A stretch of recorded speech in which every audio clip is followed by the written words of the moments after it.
Having a good day today, ready for the weekend.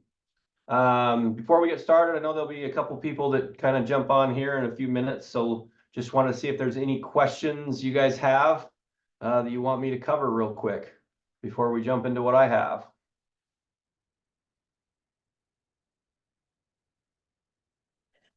I have a quick question about CE. Okay, go ahead, Miranda. The mandatory classes that we need to take for, I just got the email from the Salt Lake, or the text message from the Salt Lake board about it. Are those offered for free through Everest? Because I think they are. Yeah, Russ and I teach both of those. I know we'll do a couple more ethics classes, and then most likely Russ and I have a training the 1st of October on the mandatory one, so we'll probably put together one before the end of the year. At least both of them we'll teach at least one more time, right, Russ? No. Correct. Yeah, I think we'll do it at least once, if not the code of ethics for sure we'll do a couple times, but mandatory residential maybe only once. Yeah, there'll be a lot of people need the ethics one this year, so I think we'll try to get one more here shortly, and then one at least before the end of the year, so everyone can do that, because you need to do those that one. But yeah, we'll take care of you, Miranda. Thank you. Come and you don't have to pay for those. Awesome, thanks. Yep. Jeanette, did you have a question too? Yeah, I have a question. I have a property under contract. I'm the listing agent, and neighbor told the buyers, they were doing their inspection yesterday, that he was going to be moving a fence line because he had a survey and it changed the boundaries. My clients were not aware of that. I called the county. There's no survey on record that's been recorded. So I am wondering what your advice would be if we should today is our seller disclosure deadline date. If we should update the seller's disclosures addressing that possibility, or how that actually works, where the survey is not even recorded, so nothing's changed on the plat maps or anything. Yeah, so I mean, one, I would try to get the information you can from the neighbor to see if you got see what they're talking about. To see if you can get that survey to see if there's any truth to what they're saying, because obviously if you know about it and then they close and then they move the fence 3 or 4 feet, Yeah, that's going to cause a problem for your seller. So anytime there's a disclosure issue, I would always disclose what you know, but without it being recorded, I would probably go and try to figure out a little bit more information on what the neighbor is talking about. yeah, we've tried. We haven't got any response out of him yet. So, but we'll keep trying. Is the relationship a contentious relationship between your seller and the neighbor? Not that I'm aware of. I don't really know. They didn't. They just said that sometimes says things that aren't true. So that's all I know. They didn't say anything negative about him. They said that just sometimes he says stuff that isn't true. So I'm going to move my fence and I'm going to put it on your property. It seems kind of like a big threat. Well, they didn't know anything about it till yesterday, and the only reason they found out about it is because the buyers were doing the inspection, and he told the buyers, and then the buyer's agent told me. That's how we found out about it. Yeah. But my question is so we got to update the seller's disclosures. Would the good verbiage be, as far as that section where the easements and all boundaries, to reference that and say something like possible dispute, neighbor says he's had a survey done, but it's not been recorded. I just don't know what verbiage to use. So maybe Russ, you can chime in on this, but my thought on this is, unless we know something, I mean, if the neighbor's a surveyor and they know everything about it and they're giving you the survey, that means your seller knows something specific. They don't. Otherwise, when we talk about disclosing something, we don't really know anything to disclose. There's really nothing there that to say the neighbor thinks this isn't necessarily a a truth or a lie or whatever it is. It's still information that we don't know. So I don't know, and maybe Russ, you can chime in and if you feel differently, but I don't know if even with the seller's disclosure deadline, changing that to something you don't really know. Right. I would wait and then update the seller's disclosures when you find out, because if you find out after or next week that it's false, then you disclose something that was really not part of it. So my question is the seller in default? Because we've already gotten all the section 7 to them. But if we update that seller's disclosures after today, is that create a default situation for the seller? That's my question. I don't know. No, it doesn't create a default because they don't know anything. Like, let's say that next week a pipe bursts and they need to disclose it. Doesn't mean we went back to the seller's disclosure and said, oh, you didn't disclose this. That's what the updated disclosures are for, is as you're going through the process, you're informing them on what's going on. So no, it wouldn't create a default unless you don't submit your seller's disclosures to them. Other than that, it would fulfill your seller's requirement. I appreciate that. The reason I ask is because the buyer's agent came back to me and said, your sellers didn't disclose this. And I said, well, they didn't know anything about it until. And that's the truth. Okay. Yeah, So, and that's really how it is. I mean, buyers are always looking for, they didn't disclose it, they should have known it. But in reality, our job is not to assume things. Our job is not to say, I think this is what's happening. It's asking in the seller's disclosures, what do you know? And if you know, tell them what you know. And so that's kind of how I would advise it on this one. Is it warrants more information in my mind, both from the seller's perspective and from the buyer's perspective, that this is something that we probably should get to the bottom of before we get too far into the transaction. But as far as, continuing on with the seller's disclosures as we've already filled them out, I think you need to continue doing that. perfect. Thank you. I appreciate that. Russ, did you Yeah, have any other thought?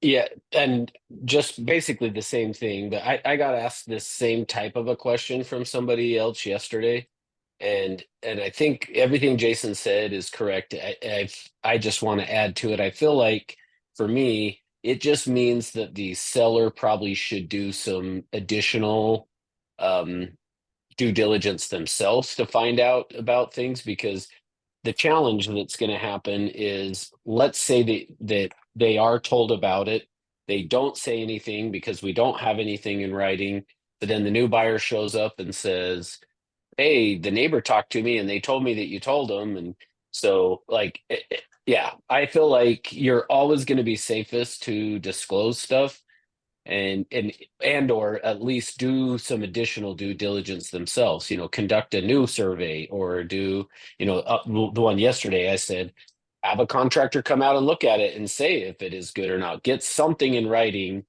that says basically you don't need to disclose it. If that makes sense. Okay. We are trying to reach out to the neighbor to get a copy of this survey. But the other question lies in the title company. So they only disclose what's on record. And what's on record is the property as is, because it's never been recorded. What do you mean it hasn't been recorded? The survey hasn't been recorded. Oh, So well, it hasn't changed any. but there is something recorded from a previous time. I mean, that's Well, how yeah. the boundary. I mean, all the original stuff, but nothing new.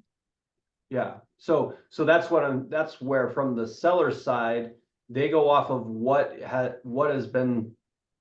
on there, not somebody else's survey, unless they got a copy of it or they hired a surveyor to do it themselves.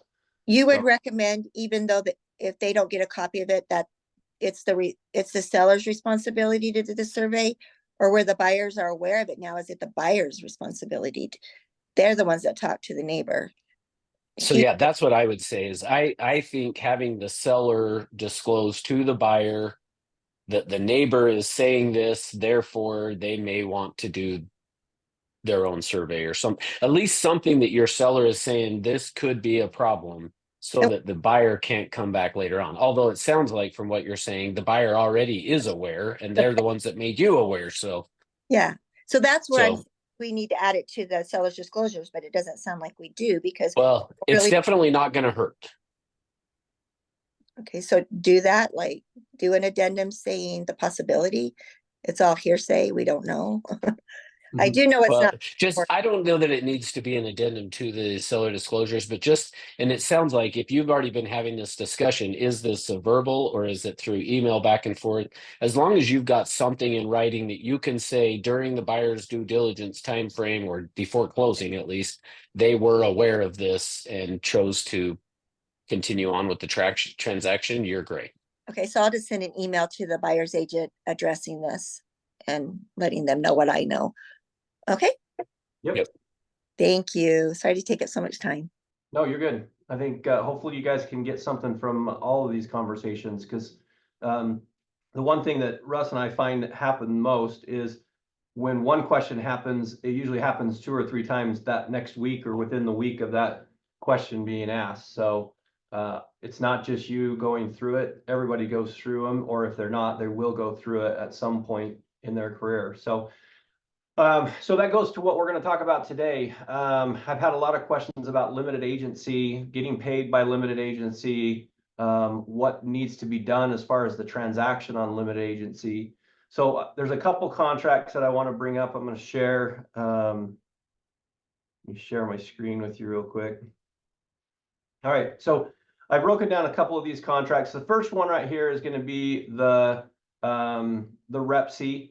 So in the REPC, we have to disclose confirmation of agency. We have to disclose it. So one question I get with this section 5 right here, confirmation of agency. This is saying that you have agency established. I don't think we're going to run into this problem anymore because everyone's hypersensitive about making sure they have buyer broker agreements signed. But we've had in the past that somebody thinks that section 5 establishes agency between you and your client, where in reality, it's just disclosing that agency was, that we're acknowledging that prior written agency has been provided, that you are representing them. So you do need to have your buyer broker agreement. You do need to have your exclusive right to sell. All of the ones that connect the agency together still are required, but in the contract, we have to disclose who represents who. So in this section here, seller's agent, if you're selling the home, you're going to have your name here and your license number here. You're going to check the seller box here. Seller's brokerage, seller, and then their number here. Then the buyer's agent, you're going to have their name, their brokerage, and their numbers here. All of these things need to be filled out. It's super easy to do. If you go, if the property is on the MLS, you can click on the agent's name and it will give you their number. You can click on the company name, it will give the company licensing number. So there shouldn't be really any reason if you're filling out the contract that you say, oh, I don't know where those numbers are. I'm not going to find them. So if we flag it and say, hey, we need these numbers, it would be better if you just put them in at the very start. So then the question comes when we're doing limited agency, where we would want to do that. Well, because we're doing a confirmation of agency to a buyer and a seller, we're going to have our name here and I'm going to have my name here in both sections. And then I'm going to check both buyer and seller, so that we're disclosing who the seller's agent is and who the buyer's agent is in this transaction. So that's what you're going to be doing in the REPC. In let's see, let's go to this next one first. We're going to go to limited agency agreement. Okay, so there's 2 ways that you can represent another person in the transaction. So as agents, it's okay to be a limited agent, meaning you can represent the buyer and you can represent the seller. Because of that, there are certain fiduciary duties that become limited. But we want to make sure that everyone is on board. If your client does not agree to doing limited agency, then you're going to have to get either another agent involved or they're going to have to be unrepresented. They have to be able to agree to having limited agency. So what you need is this paper right here, limited agency consent agreement. You're gonna have buyer's name, seller's name, the representatives up here, and the property listed below. This gives a kind of an outline of what it is. I'm just going to read this first part here. As the buyer and the seller proceed with this transaction, it is important that they each understand their professional relationship with real estate agents and with the company. What follows is a brief but very important explanation of the nature of agency relationships between the buyer, the seller, the company, and the real estate agents working in this transaction. So obviously it's in bold, so we want to make sure that they understand that. And then it goes through and defines what these are for everyone, what a principal broker is or branch broker, the rights of an agent to represent seller and buyer, what's a seller's agent, what's the buyer's agent, and then what's a limited agent. And in this case, a limited agent, they're representing both sides, the buyer and the seller. Now, I'm going to just ask the group real quick, when is a time that limited agency cannot happen?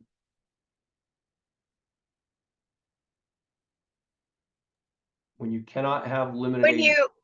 When you're the agent and you own the property. Right. Okay. So when you have an ownership in the property, you cannot be limited agency. Now, most agents understand that if they own the property, they can't be limited agent. What some don't understand is when the property is in an LLC or they have some part of an ownership in that LLC, even if it's 5% or 2% or 1%, they have ownership in that LLC. They cannot be limited in that transaction. So that's the one where we see the most happen. I've seen a couple recently where the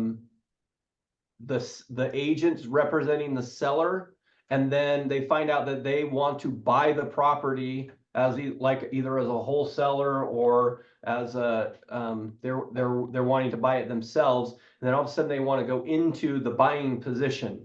If that's the case, they cannot represent the seller anymore, and they have to cancel the ERS in order for them to actually buy the property. Janet, do you have a question? Yeah, what if you don't necessarily have an interest in it, but your seller or buyer, you're related to them? Okay, so a relationship. So it becomes a little gray on that area because technically you cannot be the principal in there. You can be related to somebody, but this is where you're going to have the biggest lawsuits for contracts is in limited agency. So let's say that my uncle is going to buy this property and I'm representing the seller. So I could be limited in that capacity, but if there ever was a problem that arose and I had to defend it, that could be a hard one to defend that says, yes, I know them, therefore I didn't treat them differently than anyone else. So I think you have to look at it yourself, whether or not you want, how deep you want to go with that. I definitely wouldn't be a limited agent if it was like my spouse or somebody trying to buy a property, but you have to decide on yourself how deep of a relationship you're willing to go and take on that risk. So I personally think the limited agency is the riskiest thing as agents we do because it creates a problem where there's too many things that can come up and it all points back to the agent. So if a problem on the buying side happens, it points to the agent. If the problem on the seller side points back to the agent. So that's kind of where I would say on that. Russ, do you have any other thoughts on family members and limited agency? No, I think what you said, I agree 100%. Okay, Jeanette, did that answer your question?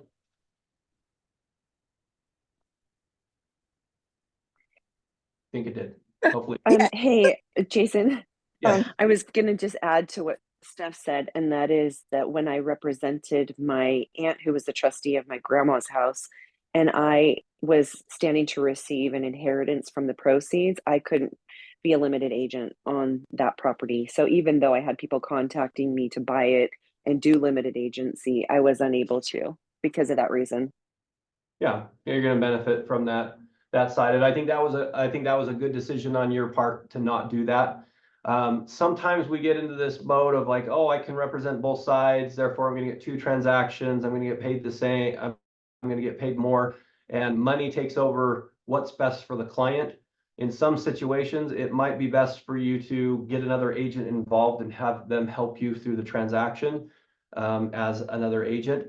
If that's the case, as we come down here, we're going to have 2 options, and I'm going to go through those real quick, but just limit agency, in-house sell, that's between anybody in Century 21. So the broker, Russ, he's going to be limited in this situation. Conflict, and that goes through there. So it comes down to here, A and B. You're going to check one of these 2. A, one agent, the buyer and the seller consent to, and then your name here, and the principal broker representing both the buyer and the seller in a limited agency description described above. So that's when you're going to represent the buyer and you're going to represent the seller. You're going to check box number A.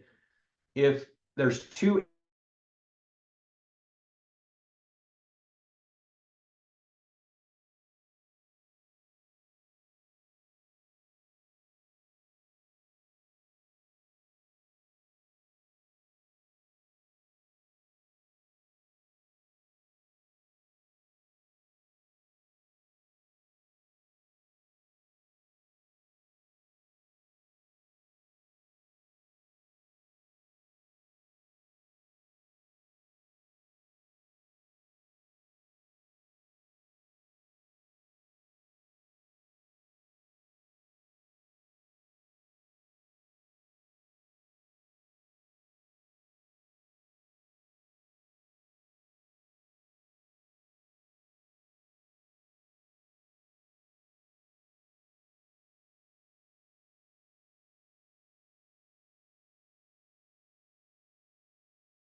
Everyone, sorry about that. I think the internet just went down here because Jason and I both got booted off, but I think he's jumping on right now on his phone as well.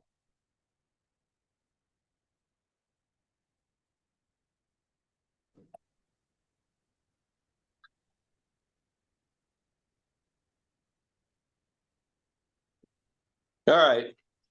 Hopefully you can hear me. Can you hear me? Yeah. Yeah, we're Gotcha. Yep.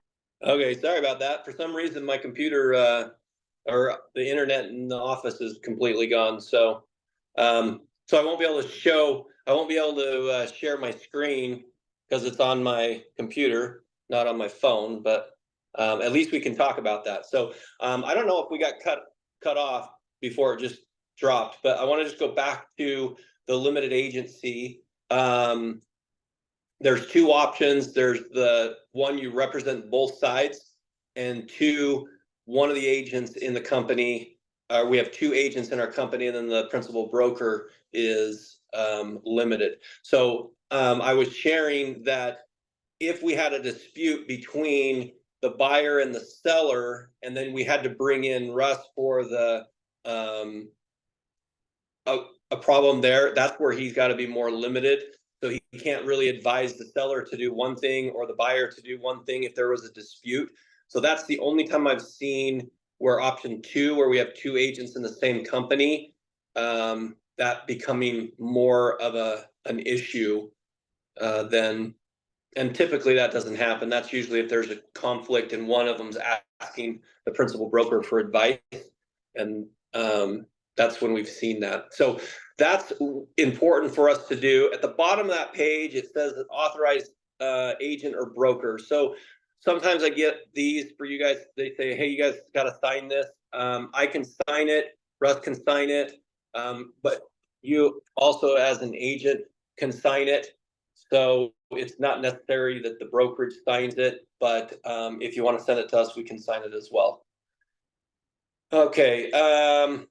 Last thing on limited agency that I wanted to kind of look at is if you go into our exclusive right to sell, the broker compensation section. I'm just going to explain it to you because you can't really, we're not looking at it, but in the new exclusive right to sell, there's 2 sections, section 2.1 and section 2.2. Section 2.1 is the seller's the listing commission. So what you as a listing agent are getting paid. The section number 2 is authorization compensate. You're authorizing to offer a compensation to the buyer's agent. So if they're going to offer a compensation to the buying agent, that's where that's going to go. So how does this play out if we have a limited agency situation? A limited agency situation, if I put, let's just do hypothetically, I'm going to take a 6% listing. On the section 2.1, I put 3% because that's what I'm going to get paid as a listing agent. And then on section 2.2, my seller authorized us to have a 3% listing compensation, authorized to give that or tell them that that's part of it. Okay, so now all of a sudden I get in a limited situation. In a limited situation, the way that I want you to look at it is that you're actually doing two different transactions. Even though we're working on it simultaneously, you're doing 2 different transactions. So the office, what I want you to do is in one section, you're looking at it, so I'm putting them on my listing hat, and I'm saying I need all the paperwork for a listing. I need everything that a listing requires. Then I'm going to put on another hat. I'm going to put on my buyer's hat. I'm going to say, okay, I need everything that the buyer needs. So all the disclosures, all the due diligence, the acknowledgement, wire fraud, affiliate business, all of those need to be in 2 different sections where you're representing the buyer and you're representing the seller. So in this particular case, when you're getting paid, you got to look at it and say, well, how am I going to get paid in this transaction? Is if I'm getting paid in 2 transactions and I want to get paid the listing side, I'm going to get paid on the buying side, I've got to do the same thing I would with another transaction. I would include it in the REPSI, or I would include it in the REPSI to do that. Or I could not get paid on the buying side and get paid on the listing side. What that creates, though, is if in my broker compensation, I wrote in 2.1, I wrote a 3% there, and in 2.2, I wrote a 3% on the bottom, and I said, I'm going to take the full commission, and it's only 3, that's where the problem is created. You're going to have to do something within the contract that says you're getting that other 3.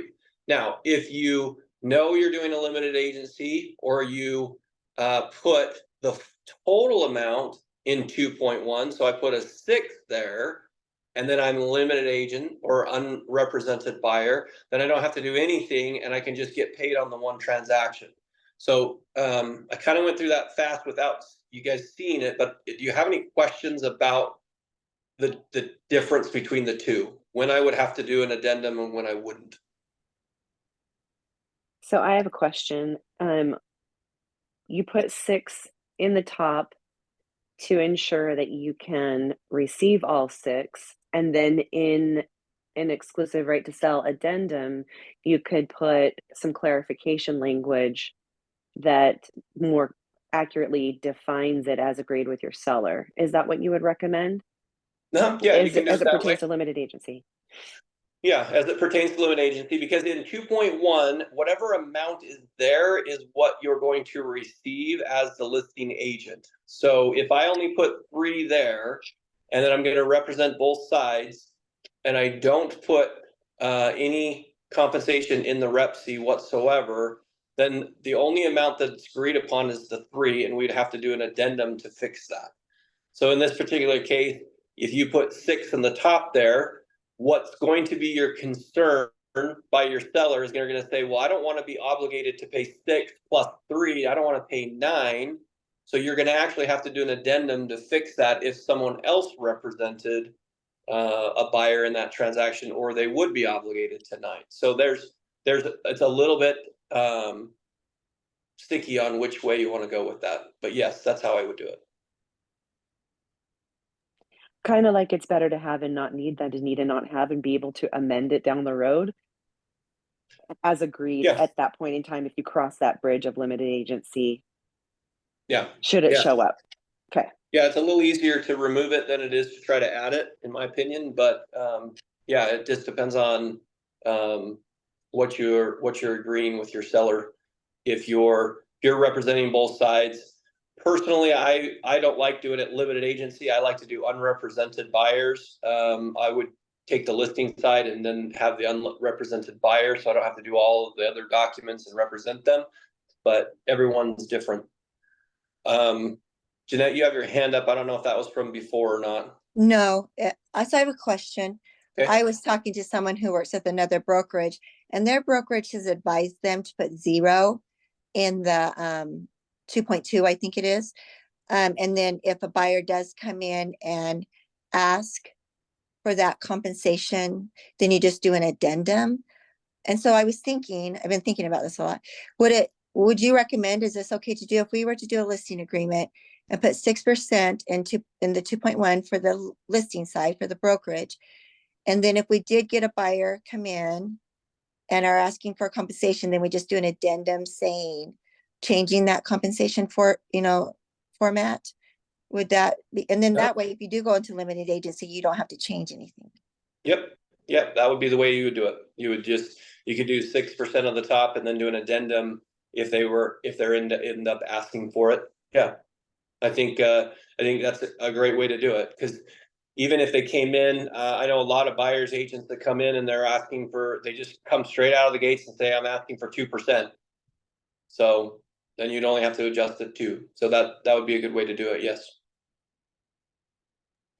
And I've been finding that loan officers are asking for a copy of your buyer broker agreement to make sure that everything matches up. I think it's just another step for them and CYA.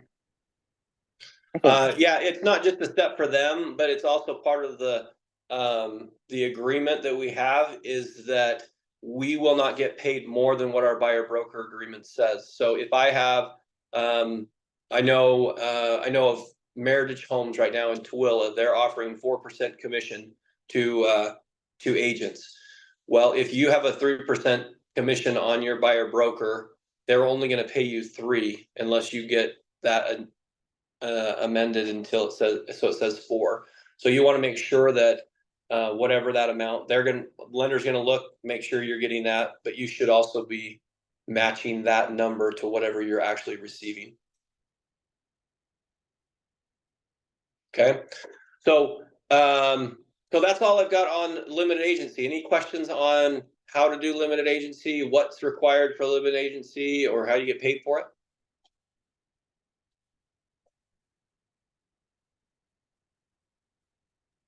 Okay. Just to clarify, on the limited agency form, when you're filling out, on the Rep C, when you're filling it out, I think what I heard you say is that the confirmation of agency disclosure, in the event I'm doing limited agency, I am going to be representing the buyer and the seller, and then it'll be limited broker, and then check all the boxes that say both all the way down. Yep. Put your name in both sections, the seller's agent and the buyer's agent form, and then check the box both. Okay. Any other questions? Hey, Jason, Brianna she typed a question in the chat box, but then since we got booted out, I can't see the question anymore. So, Brianna, do you want to ask that question? If you're still Can there. you hear me? Oh, yeah. Okay. way in the beginning of the video, Jason was saying that with the new buyer broker. Anyway, never mind. We're seeing a lot of buyer brokers that are dated after the offer reference date of the REPC, or both buyers have signed before that date, but the agent hadn't signed yet. So I just wanted to like make sure everyone's clear that the buyer broker is not effective until all parties sign. Yeah. Yeah, Correct. so yeah, make sure you go in and sign your buyer broker agreements, because you're saying that you have a signed buyer broker agreement before you're showing properties. And then when we're getting them in with an offer in, and it's got the buyer broker agreement that has the buyer's signature but not the seller or the agent's signature, technically it's not an effective buyer broker agreement yet. So make sure you're doing that. Hey, can I add my little best practices that I noticed in my recent experience of this last week? Sure. Because of the way Dot Loop works with the people that you add in, each buyer needs to be separated by name. So Jane Doe and John Doe, but not Jane and John Doe together when you're writing a BBA. If you do Jane and John Doe at the top, and that's how your person is listed, then it's only going to have one signature line with one initials block on all the pages. Therefore, if you're trying to make the the BBA effective for section 15, then it's only going to be effective if you've separated those names and had all of the signature blocks and initial blocks tagged individually. So just don't think that you can have Jane and John Doe as one signature and that's effective, because I ran into it. And thankfully, the other agent at a different brokerage made this little boo-boo, and it means that the BBA most likely is not effective because both buyers did not sign it. Yeah.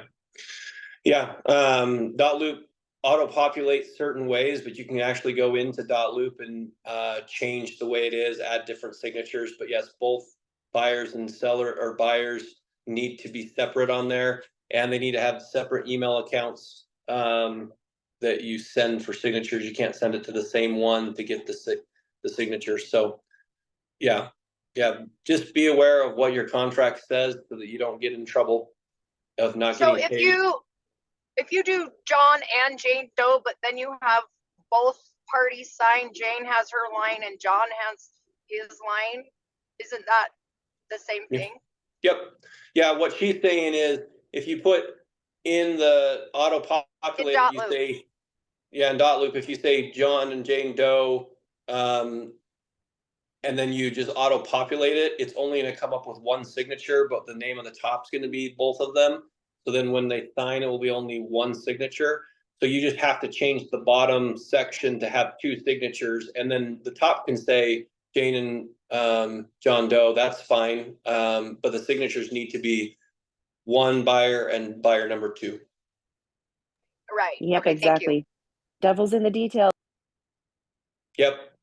Most of the time we get in trouble because we do something super quick and we don't notice it. The one that I hope that we never see is in section 4.3E on the buyer broker compensation, that we have 3% and forget to check the box, because that just means you're not getting paid. So I hope I never see that one, at least in our company. I actually kind of want to see it in somebody else's company, so I have a story to tell everybody, but I don't want it to be you guys. So, all right. Well, hopefully that is helpful for you guys. If anyone else has any questions, we'll stay on for a second. Otherwise, you guys have a great weekend. Thank you. Thanks, Jason.